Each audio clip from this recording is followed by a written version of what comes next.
어떤 사람을 이야기하면 되게 떠오르는 그런 단어들이 있습니다. 그 사람의 행적이라든가 또 인생을 이렇게 대변하는 그런 단어들입니다.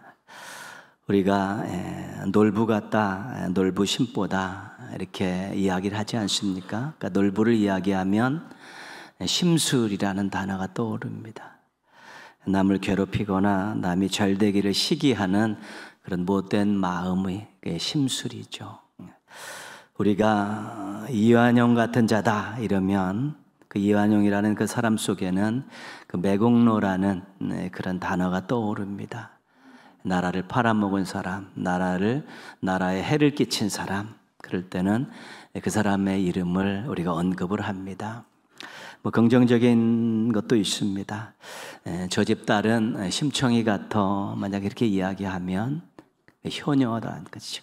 그 딸이 효녀다. 부모에게 지극정성인 효녀다. 우리가 그렇게 그 단어를 떠오르면서 이해를 하게 됩니다. 성경의 인물들도 그 사람을 이야기하면 어떤 한 단어가 떠오르게 되어 있습니다. 우리가 그렇게 그 사람의 신앙의 교훈을 받았기 때문에 그렇습니다. 아브라함 하면 뭐 떠오릅니까? 믿음, 분명한 사실입니다. 그리고 가룟 유다 하면 배신, 배반이 떠오르게 되어 있죠. 우리가 본디오 빌라도 그러면 고난, 예수님의 고난의 주동자다. 이제 그런 또 생각이 나죠. 왜 그러냐 하면 사도신경에 본디오 빌라도에게 고난을 받으사. 그치? 이 본디오 빌라도는 좀 억울한 면은 있습니다. 그렇지만 그가 불의한 재판을 했기 때문에 예수님의 고난이 시작된 것으로 해서 예수님의 고난을 그 본디오 빌라도에게 다 얹어버린 것입니다. 오늘 말씀에도 한 사람을 우리가 소개받게 되는데 이 사람에 대해서 어떤 생각이 떠오르고 어떤 단어나 어떤 문장이 떠오르는가를 오늘 말씀 속에서 우리들에게 가르쳐주고 있습니다. 16절 말씀에 16절 말씀으로 같이 한번 읽겠습니다. 음행하는 자와 혹 한 그릇 음식을 위하여 장자의 명분을 판 에서와 같이 망령된 자가 없도록 살피라. 누구를 소개하고 있냐면 에서를 소개하고 있습니다. 이삭과 리브가의 쌍둥이 아들 가운데 형인 에서를 소개하고 있는데 에서를 어떻게 평가하고 있냐면 망령된 자다. 망령된 자. 다른 성경에는 불경한 사람, 속된 사람 이렇게 번역이 되어 있습니다. 어떤 의미인가 하면 이해할 수 없, 허황되고 또한 주책 없는 일을 했다는 그런 뜻입니다. 이해할 수 없는 일을 한 사람, 허황된 일을 한 사람, 주책바가지처럼 정말 해서는 안 되는 일을 할 사람, 에서를 그렇게 평가하고 있는 것입니다. 에서가 어떤 일을 했습니까? 오늘 그 16절 말씀에 나와 있습니다. 한 그릇 음식을 위하여 장자의 명분을 팔았다.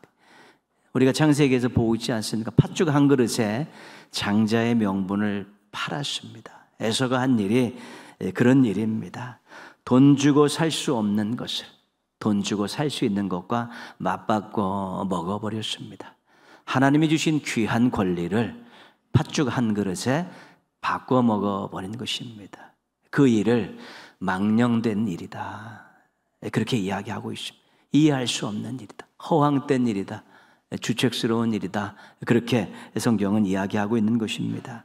그래서 우리가 에서 하면 여러 가지 또 많은 생각들이 있고 단어들이 있지만 가치를 분별하지 못한 자, 에서 가치를 분별하지 못한 자, 장자권이라는 그 가치와 팥죽 한 그릇이라는 그 가치를 분별하지 못해서 맞바꿔 먹었다는 것입니다. 장자권과 팥죽 한 그릇의 가치를 똑같이 생각했다는 것이지. 그래서 가치를 분별하지 못한 자, 이것이 오늘 히브리서에서 우리들에게 가르쳐주는 에서에 대한 대표적인 일입니다. 그가 실수했던 일들, 그의 허물과 관계된 일들이 그 일입니다. 에서 이야기는 조금 설교 말미에 가서 다시 연결을 하고요. 오늘 말씀은 공동체에게 주어진 말씀입니다. 지금 이 히브리서를 받아 읽은 공동체는 핍박 공동체입니다. 지금 계속해서 바깥으로부터 핍박이 있고 박해가 있습니다. 그래서 공동체 안에서 여러 가지 위기 상황들을 만나게 된 것입니다. 그래서 내부 단속을 잘 해야 된다. 자칫 잘못돼서 공동체가 붕괴될 위험이 있으니까 내부 단속을 잘 해야 된다. 그런 취지로 공동체를 지키려 하면, 공동체를 살리려 하면 이런 일들을 먼저 잘 해야 된다. 그런 취지로 전해진 말씀입니다.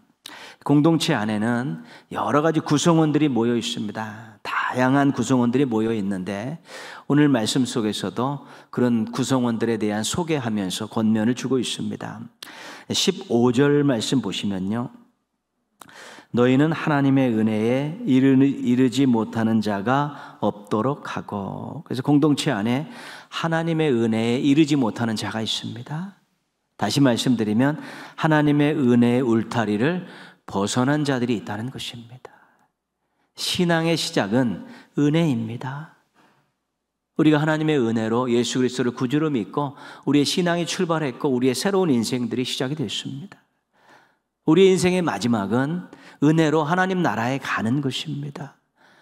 우리가 예수님을 만나 새로운 인생을 시작하고 우리의 수완이 다해서 하나님 나라에 갈 때까지 그 산에 살아있는 동안에도 우리는 하나님의 은혜가 없으면 제대로 된 인생을 살 수 없는 것입니다.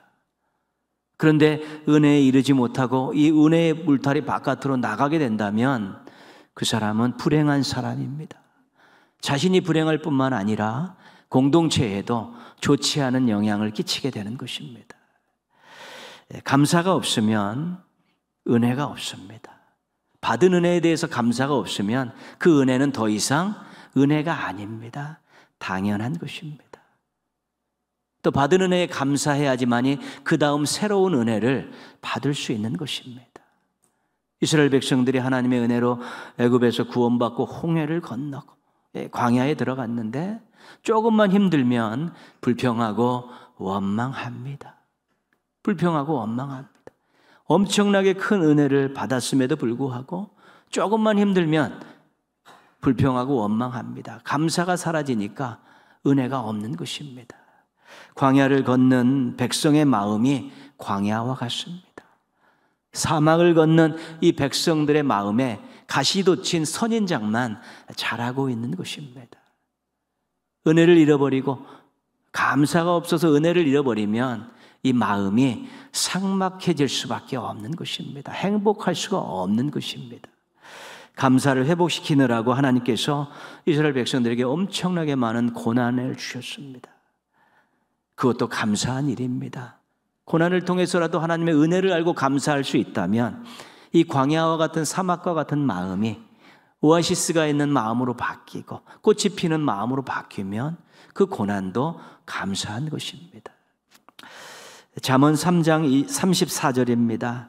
진실로 그는 거만한 자를 비우시며 겸손한 자에게 은혜를 베푸시나니. 야고보서에서는 하나님은 교만한 자를 물리치시고 겸손한 자에게 은혜를 베푸신다. 그렇게 이 말씀을 인용을 하고 있습니다. 교만한 마음은 자신에 대한 확신, 자신에 대한 자랑으로 가득 차 있습니다. 잘 되면 자기가 잘해서 한 것이고 못 되면 하나님 탓, 다른 사람 탓하는 그 마음이 교만한 마음입니다. 이스라엘 왕들 중에 교만해서 버림받은 왕들이 있습니다. 하나님의 은혜로 왕의 자리에 올랐는데 교만해서 버림받은 왕들이 있고요. 신앙의 지도자들 가운데서 역사적으로 교만해서 공동체를 무너뜨리고 하나님의 영광을 가린 지도자들이 굉장히 많습니다. 성도들이 교만해져서 다른 성도들에게 상처를 주는 일들은 지금도 계속되고 있습니다. 십자가 밑에 무릎 꿇고 엎드려 회개하고 겸손을 회복하지 않으면 은혜의 울타리 바깥에서 서성거리고 배회하는 그런 나그네 인생이 될 수밖에 없는 것입니다. 하나님께서 교만을 꺾으시려고 손을 대시면 감당할 수 없는 일이 일어나게 되는 것입니다. 교만을 꺾으실 때는 엄청난 능력을 행하시기 때문에 그걸 꺾으려면 엄청나게 깨달음을 주셔야 되기 때문에 감당하기 없는 시련이 있는 것입니다. 그렇게 해서라도 겸손해지면 그것도 감사한 것입니다. 그래서 정말 감사가 없고 교만해지면 하나님의 이 은혜에 이르지 못하고 은혜의 울타리 바깥에서 서성거리고 배회하는 그런 인생이 되는데, 공동체 안에 그런 성도들이 있다는 것입니다. 살펴보라는 것이고 본인이 그런 성도가 아닌지 확인해 보라는 것입니다. 15절 말씀 뒷부분에 보시면요, 또 쓴뿌리가 나서 괴롭게 하여 많은 사람이 이로 말미암아 더럽게 되지 않게 하며, 쓴뿌리 나는 사람이 있다는 것입니다. 쓴뿌리 때문에 사람들을 괴롭게 하고 또 공동체를 더럽히는 그런 사람이 있다는 것입니다. 쓴뿌리는 무엇입니까? 좋지 못한 감정들입니다. 미움, 시기, 욕망, 이런 것들이고요. 쓴뿌리는 무엇입니까? 좋지 못한 습관들입니다. 게으름, 세상락 즐기기, 험담, 이런 것이죠. 예수님 믿기 전에 가졌던 감정과 습관들입니다. 비신앙적이고 세상적인 것들입니다. 신앙이 성장한다는 것, 우리가 성숙해진다는 것, 우리가 또 성화가 된다는 것은 뭐냐면 예수 그리스도를 믿고 그 다음부터 내가 예수 믿기 전에 가졌던 좋지 않은 감정들, 나쁜 습관들을 점점 뿌리채 뽑아 나가는 것입니다. 제거해 나가면서 자신을 하나님의 뜻대로 이렇게 변화시켜 나가는 것이 성장하는 것이고 성화되는 것입니다. 그래서 우리는 주님 나라 이를 때까지, 주님 앞에 설 때까지 우리 속에 있는 못된 감정들과 습관들을 자꾸 뿌리채 뽑아 나가는 그런 제초하는 작업들을 끊임없이 하는 것입니다. 자신은 자연스러운 것으로 생각할지 모르나 주변 사람들은 힘듭니다. 자신은 자랑거리로 생각할 줄 모르지만 주변 사람들은 시험에 들게 되어 있는 것입니다. 좋지 못한 감정들, 좋지 못한 습관들, 세상적이고 예수 믿기 전에 가졌던 그런 것들을 뽑는 작업들을 하지 않으면 참으로 힘든 시간들을 가질 뿐만 아니라 신앙이 성장하지 않을 뿐만 아니라 주변 사람들과 공동체에게 힘들게 하고 시험을 들게 하는 일들이 일어날 수 있다는 것입니다. 내가 혹시 마음속에 여전히 쓴뿌리를 가지고 있지 않은가? 이것 때문에 내가 다른 사람들을 힘들게 하고 다른 사람들에게 시험을 주고 있지는 않은가? 돌아볼 수 있어야 되고요. 또 그런 사람들이 있으면 우리가 사랑하는 마음으로 기도해 줄 수 있어야 되는 것입니다. 14절 말씀 보시면요, 모든 사람과 더불어 화평함과 거룩함을 따르라. 이 거룩함을 따르라. 이 거룩함은 굉장히 중요한 개념인데 거룩하지 못하게 사는 사람들이 있을 수 있습니다. 거룩하게 사는 것은 착하게 사는 것만 말하지 않습니다. 거룩하게 사는 것은 남에게 피해를 주지 않는 것만 말하지 않습니다. 착하게 산다고 거룩한 것은 아닙니다. 착하게 살다가 비굴해질 수도 있는 것입니다. 남에게 피해를 주지 않으면 괜찮다고 생각하지만 잘못된 사람들에 대해서 어떤 권면을 하지 않는 그런 것 때문에 오히려 방치하는 일들도 있는 것입니다. 거룩하게 산다는 것은 말씀대로 산다는 것입니다. 하나님 말씀대로 사는 것입니다. 하나님 말씀대로 살다 보면 때로는 조금 악에 대해서 독해질 수도 있습니다. 그런 것입니다. 또 남에게 피해를 주는 것 같지만 그 사람을 위해서 때로는 좀 안 좋은 소리도 할 수 있는 것입니다. 그래서 거룩하게 사는 하나님 말씀대로 사는 것인데 이 거룩은 말씀과 기도와 함께 가는 것입니다. 말씀과 기도로 거룩하여진다는 것이죠. 하나님의 말씀을 기준 삼아서 이렇게 살아야 된다는 것을 깨닫는 것입니다. 기준을 잡는 것입니다. 그러고 나서 본인의 의지로 그렇게 살다 보니까 안 됩니다. 잘 안 됩니다. 그러니까 성령님께 도우심을 구하면서 기도하는 것입니다. 말씀을 놓고 말씀대로 살려고 하는 게 안 되니까 기도하며 성령님의 도우심을 구할 때 성령님께서 우리에게 믿음을 주시고 능력을 주셔서 그 말씀대로 살아갈 수 있게 해주시는 것입니다. 그러면서 우리가 삶이 거룩해지는 것이고 생각하는 바 말하는 바가 점자로 순화되어서 거룩을 따라가는 것입니다. 거룩하지 못한 사람들의 대부분은 개인 경건 생활이 정착되어 있지 않습니다. 매일 말씀 기도 생활이 정착되어 있지 않습니다.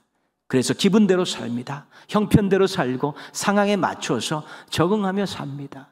그러니까 일관성이 없고 지지 기반이 없으니까 이랬다 저랬다 하는 것이죠. 성장이 되지 않는 것입니다.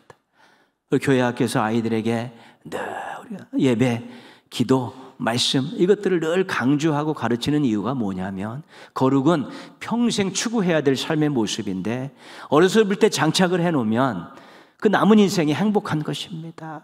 멋진 것입니다. 그러나 그것이 참으로 자기 인생의 뒷부분에 가서 그렇게 시작되게 되면 그동안은 정말 힘들게 살아왔고 거룩을 위해 살아가는 시간들이 짧으니까 훈련의 기간이 짧으니까 때로는 많은 성장을 보지 못하는 안타까움이 있는 것입니다. 그래서 내가 지금 하나님 말씀대로 살려고 기도하며 몸부림치고 있는 거룩한 사람인가? 아니면 나는 기분대로 되는 대로 상황에 맞춰서 그때 임기응변식으로 그때 그렇게 살아가는 사람인가?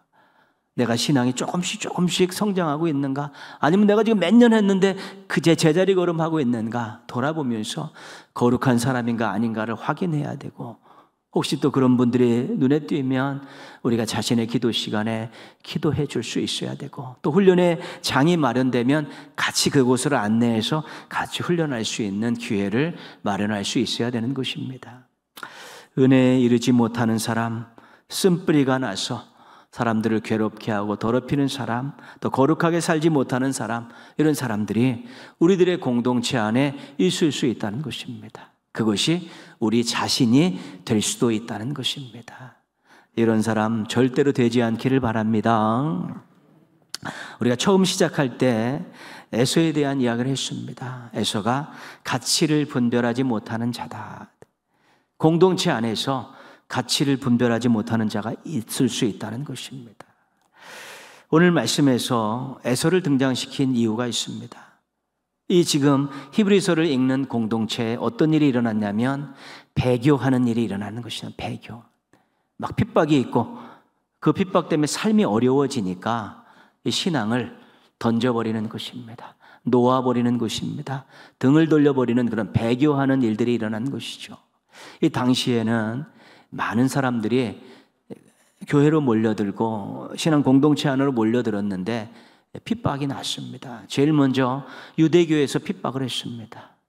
사도 바울이 복음을 전할 때 가는 곳마다 제일 먼저 들리는 곳이 어디냐면 회당입니다. 회당에는 유대인들이 모여 있고 경건한 이방인들이 모여서 하나님의 말씀을 배우고 있습니다. 근데 사도 바울이 가서 복음을 전합니다.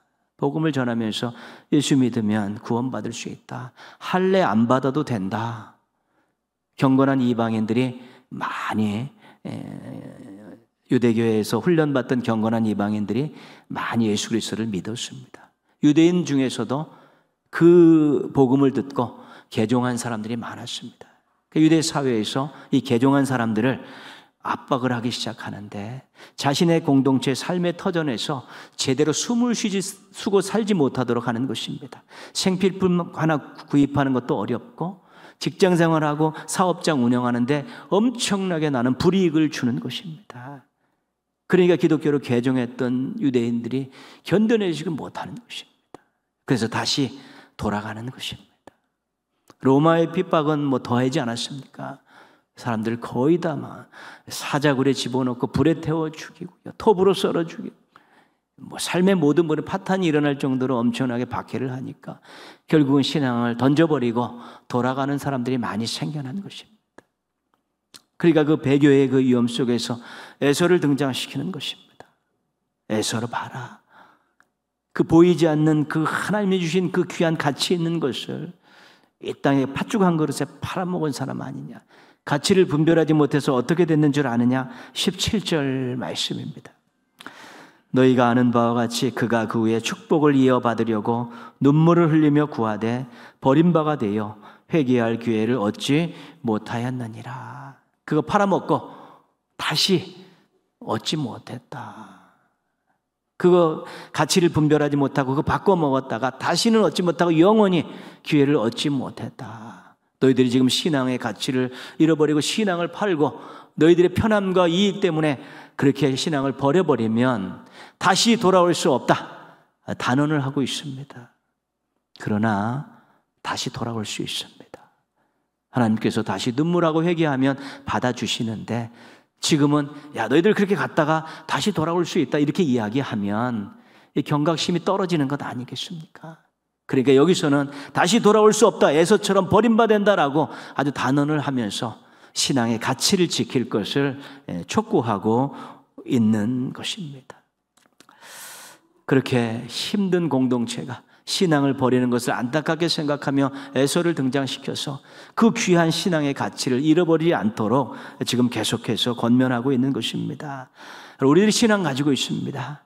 우리들의 신앙의 가치는 하나님의 사랑입니다. 우리들의 신앙의 가치는 예수 그리스도의 생명 같은 그런 가치를 가지고 있습니다.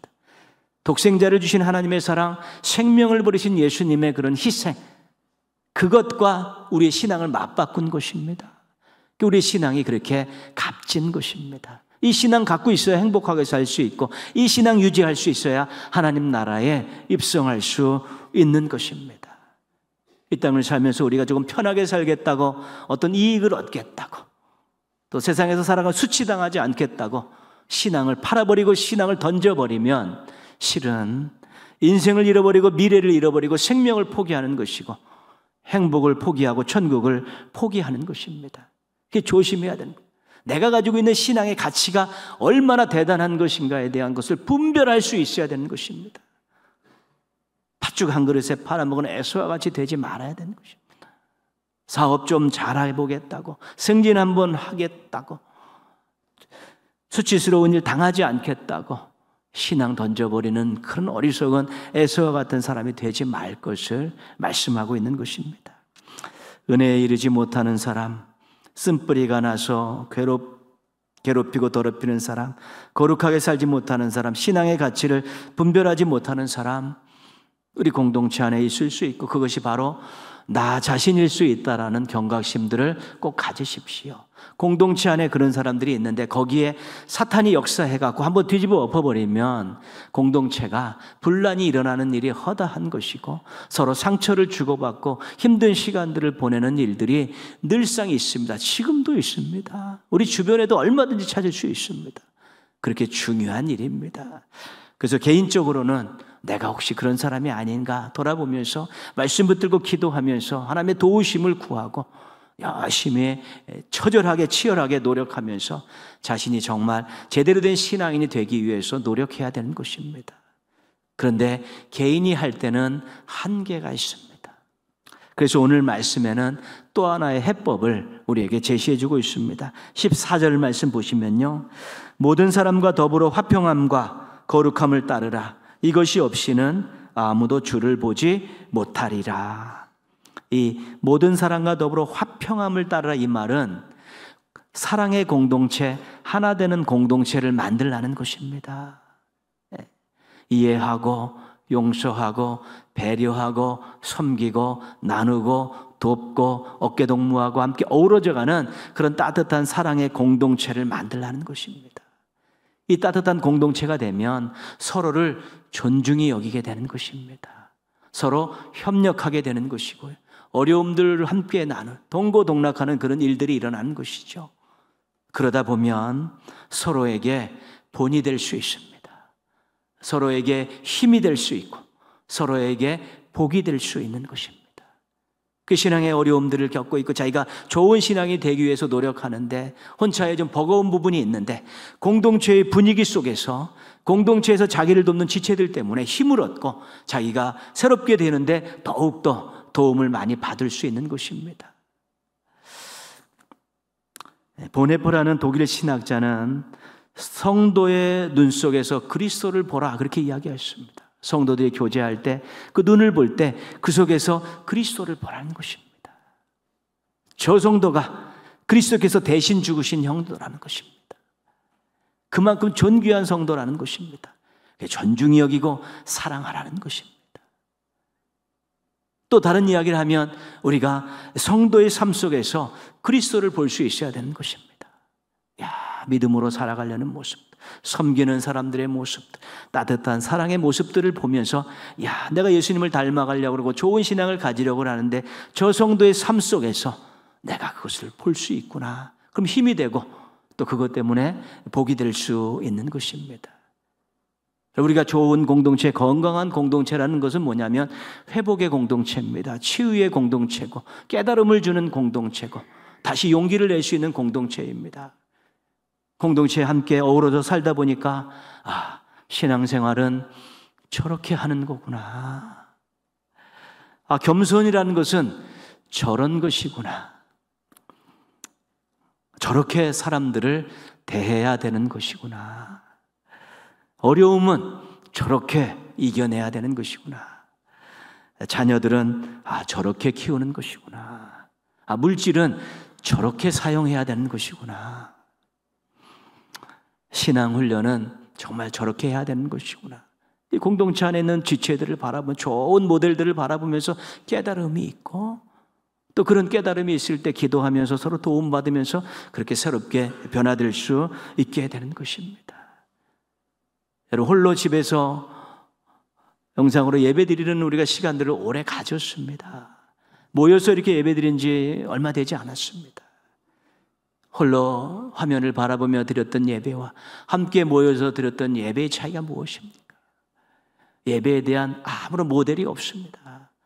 일찍 와서 기도하는 그런 성도들도 바라보고 찬양할 때 뜨겁게 입술을 크게 벌리면서 감격적으로 찬양하는 그런 성도들을 바라보면서 저 말씀을 경청하면서 아멘하는 그런 성도들의 그 소리를 옆에서 들으면서 그러면서 예배를 드리니까 훨씬 더 예배다운 것이고 도전도 되고 그것 때문에 힘이 돼서 아름답게 쓸 수 있는 것입니다. 공동체의 힘이 그런 것입니다.